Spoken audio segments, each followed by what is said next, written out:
Hi there, I'm Andreas Marazis, and I'm the host of the ENC Depth podcast.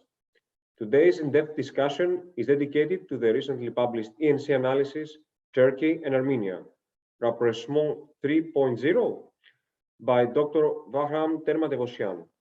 The debate is part of the ENC Depth podcast discussion with experts and academics assessing the developments in the Eastern Partnership countries in the fields of security, foreign policy, economy, democracy, and education. But let me introduce my virtual companion for today's podcast discussion. Dr. Bahram Ter-Matevosyan is an ENC Academic Council member, Associate Professor and Chair of Political Science and International Affairs Program at the American University of Armenia. He specializes in foreign security policies of Turkey and the South Caucasus states, and has a very rich list of publications. And among other things, he has served as visiting professor at Duke University and Fulbright Scholar at the University of California, Berkeley. Bahram, welcome to the ENC Depth podcast. It's great to have you here. Thank you very much, Andreas, for this opportunity. Thank you for inviting me. The pleasure is all mine, Bahram. Now, in your paper, you talk about a third attempt between Armenia and Turkey to normalize their relations. So I would like to start our discussion by asking you, what is, according to your opinion, that justifies this rapprochement? What is different compared to the previous attempts in 1992, 1993, and 2008, 2009? In many respects, this time things are different, but there are some parallels that can be drawn between this time and the early 1990s. But let me give you some context so that our viewers can have and listeners can have a better understanding the context. So when the Soviet Union collapsed, Armenia and Turkey had this 311 kilometer land border, and there were many attempts from the Armenian side to open the border. But Turkey was even though Turkey was one of the first countries to recognize Armenia's independence in 1991 in December, but it refused to establish diplomatic relations and open the border. So it created some issues, and the reason for that was that Turkey had some political and historical questions towards Armenia as a state. So from 1992 to 1993, there were some efforts from both Armenian and Turkish sides to ease the tensions and also to open up the channels of communication. And I think for that time, they did a good job, because they were even talking about opening an embassy already in Ankara. There was even a designated spot for opening an Armenian embassy in Ankara. And so the border checkpoints were open, and I emphasize border checkpoints, not the borders, because there were no protocols of opening the borders, so they were only open on demand to transfer some humanitarian goods that were sent to Armenia from all over the world. So in 1993, this first effort failed, even though they were very close to sign the protocols. And then there was a long silence, even though there were some channels of some efforts to bring the differences. And then the second effort was in 2008-9, which is also known as football diplomacy. They failed because Turkey has put forward some preconditions which were not present in the protocols, even though they raised these questions during the negotiation process.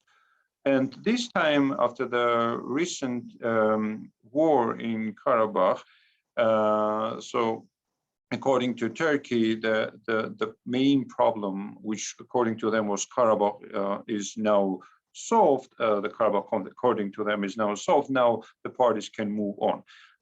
From now, I can say at this moment already that the toolkit of approaching, of conducting these negotiations is defective already.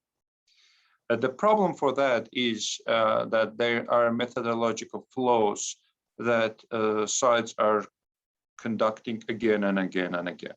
Unlike early 1990s, when there was a quite practical approach towards normalization of relations, and that was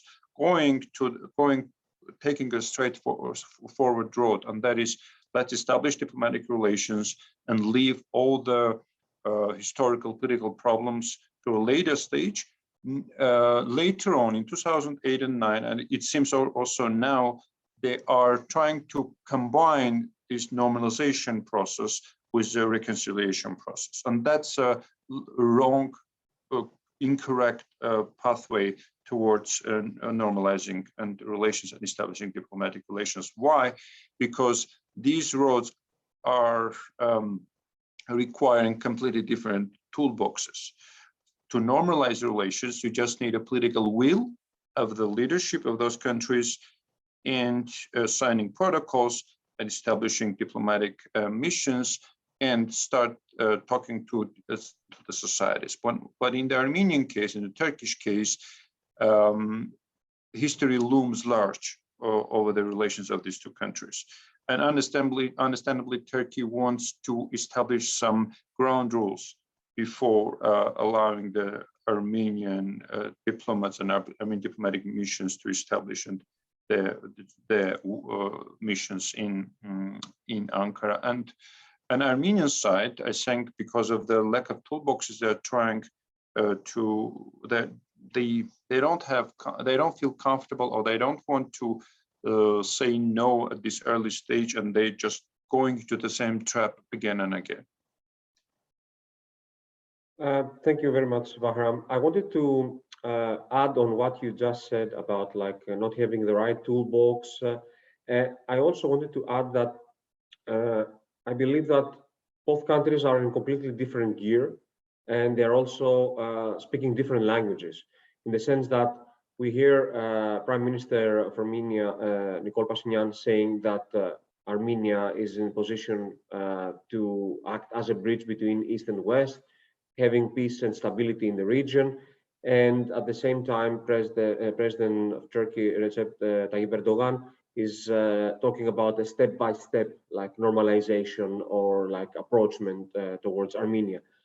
So do you believe that this normalization process is viable when we're considering the fact that each country has its own agenda or its own perspective on normalization? Many commentators, both in Turkey and Armenia, are calling this process as fragile process. Why? Because some of the fundamental questions are either ignored or they are downplayed.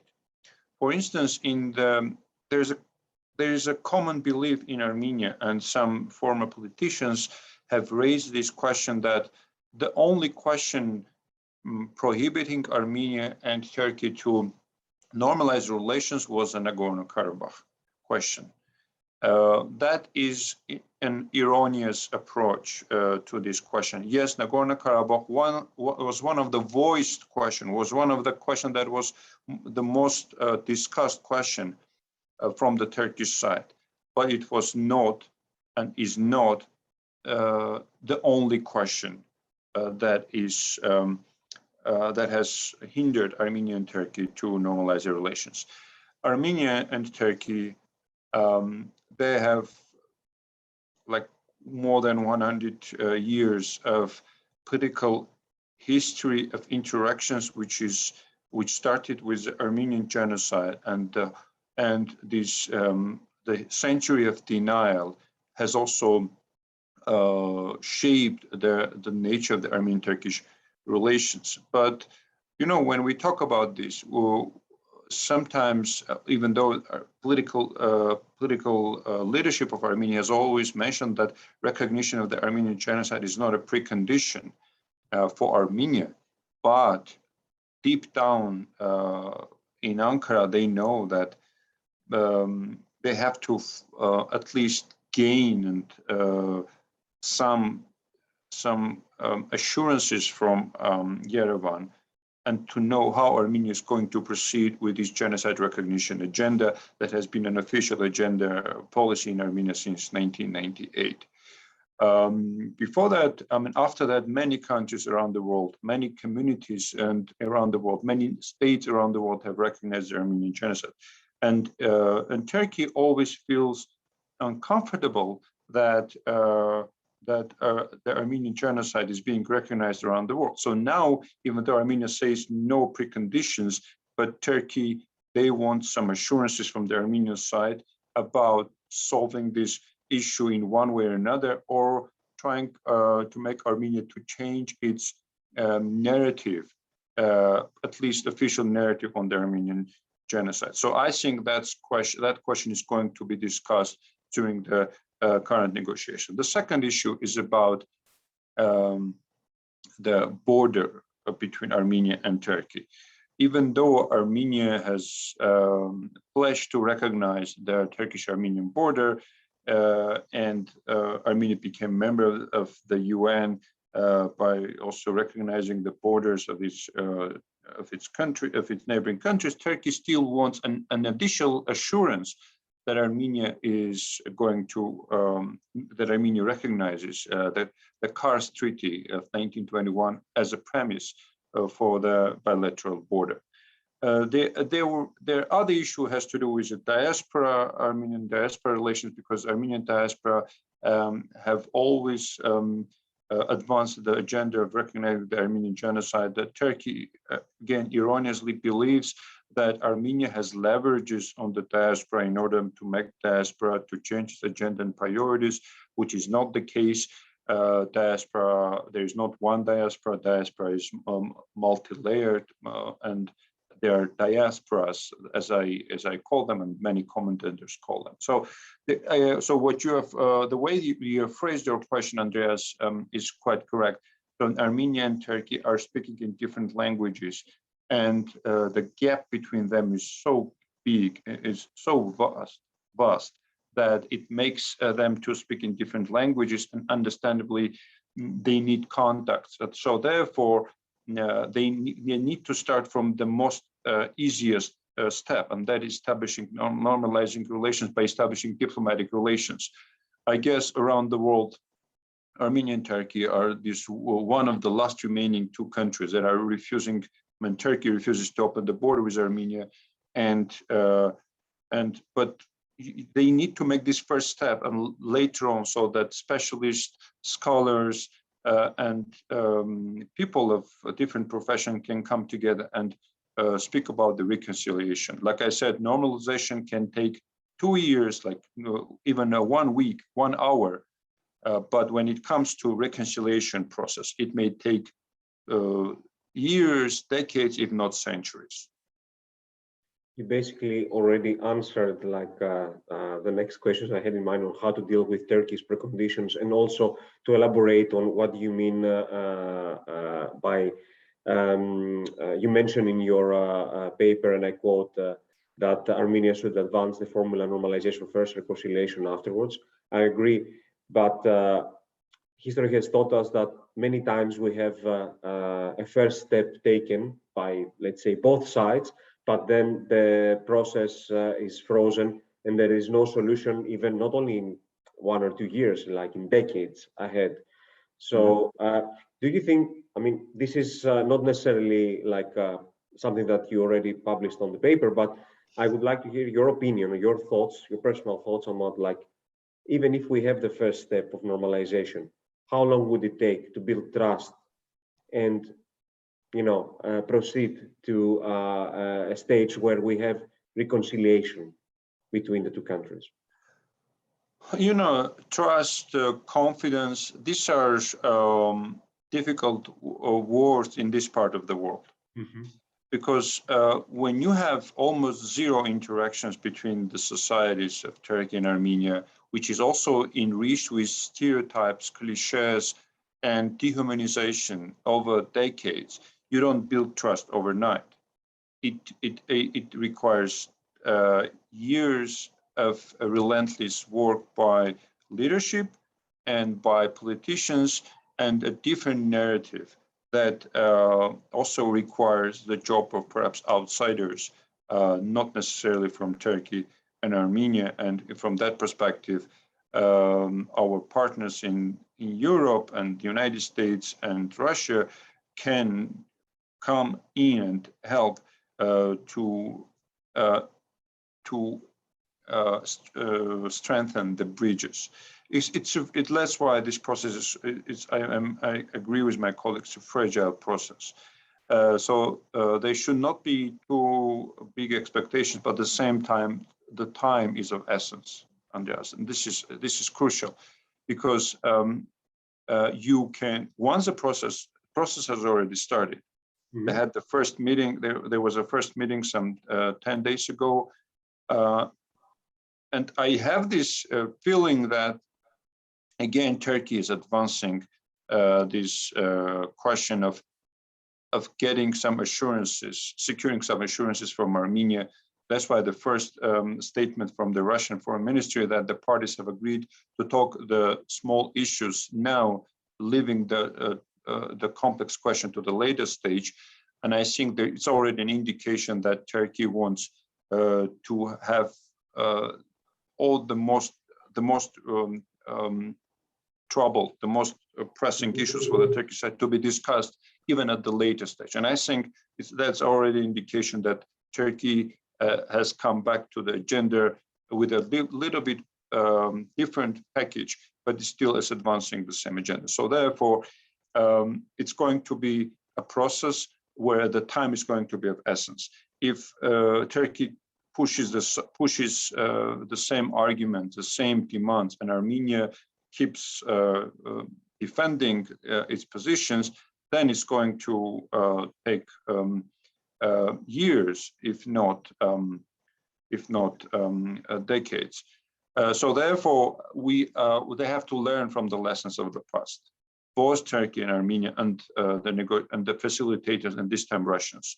Russians have to understand that it's good that they are part of the process, but they should also try to limit their role within the following formula. Let's push the normalization first, because these relations are so complex, and later on try to come up with a question that they frame as complex questions. So therefore, normalization first, reconciliation later formula should be the driving formula of this process. Vaham, I wanted to ask already, like a few minutes ago, since you mentioned like the Russian statement on the normalization process, is it in Moscow's interest to back up such normalization process? I think it's a question that is worth $1 million. You cannot find a single politician in this part of the world that has a clear answer. Why?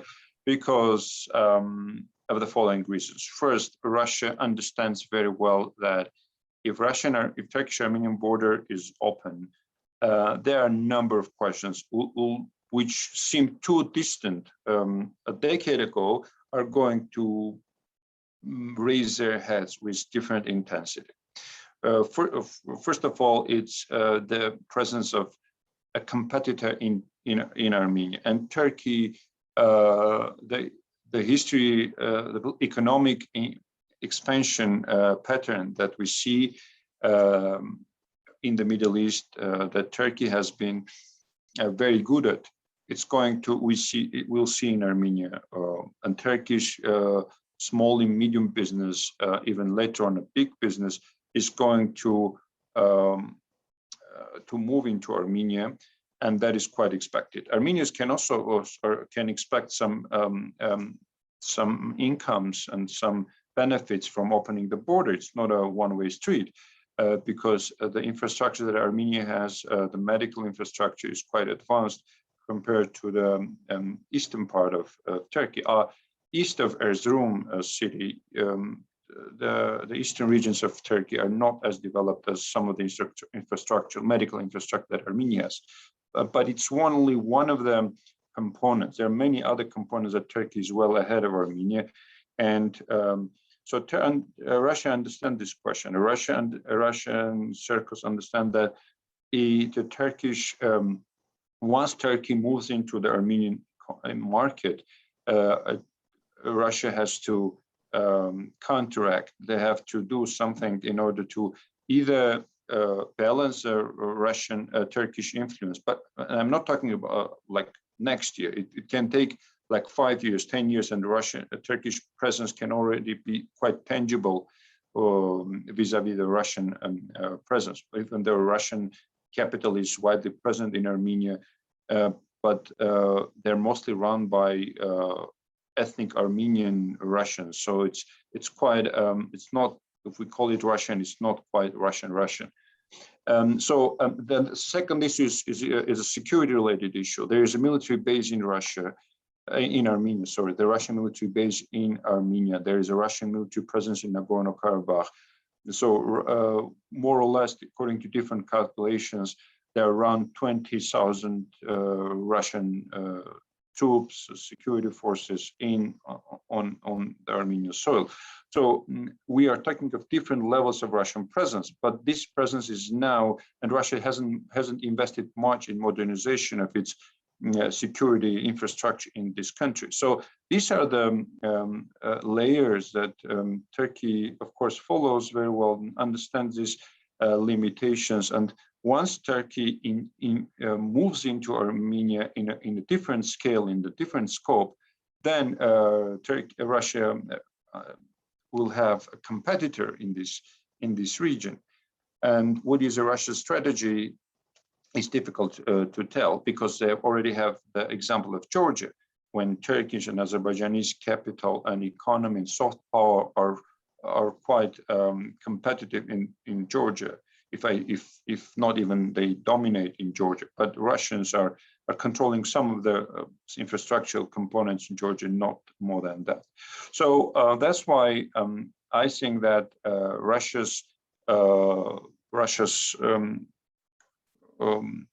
claim statements that they want peace in the region, they want the normalization of Turkish and Armenian relations, to me they come as a little bit immature, if not insincere, on many levels. Bahram, I would like to ask you one final question. Since we are an EU-based think tank organization, we always like to have an EU angle in our discussions. Both Armenia and Turkey are important partners. Armenia is part of the Eastern Partnership. Turkey is an important partner of the EU. Is there a space for the EU to play a role in this normalization process? Well, I think the EU can and should have a decisive role in this process. And it's quite sad to see that somehow the EU was sidelined in this process, unlike in 2008 and 2009. I hope that the EU, other than will go beyond the statements, political statements, and they will have a more decisive and central role, instrumental role, if I may say so, in the process. Why? Because it's all about the instruments that are being used in the process. Because the EU has the tools, has the motivational tools also, and also incentives in order for Turkey and Armenia to help Turkey and Armenia in this process. It's going to be, like I said, a process that it's mostly about confidence building and trust, and EU can provide these incentives so that Yerevan and Ankara can talk with more confidence, living behind the secondary questions and concentrating on the most important questions. And also, let's not forget that Turkey is a country that at least still EU candidate member country, candidate country for the membership, and Armenia, like you said, is associated with the European Union with a different platform. So there are many commonalities, and this is related to the EU. So Brussels should step up, and Brussels, they have the previous experience of facilitating their role, and we saw that in 2008 and 2009. So I hope that this time Brussels will start consultations with the both parties, even providing some assistance, even though Turkey is not quite inclined to have a third party in the process, and understandably, perhaps for understandable reasons.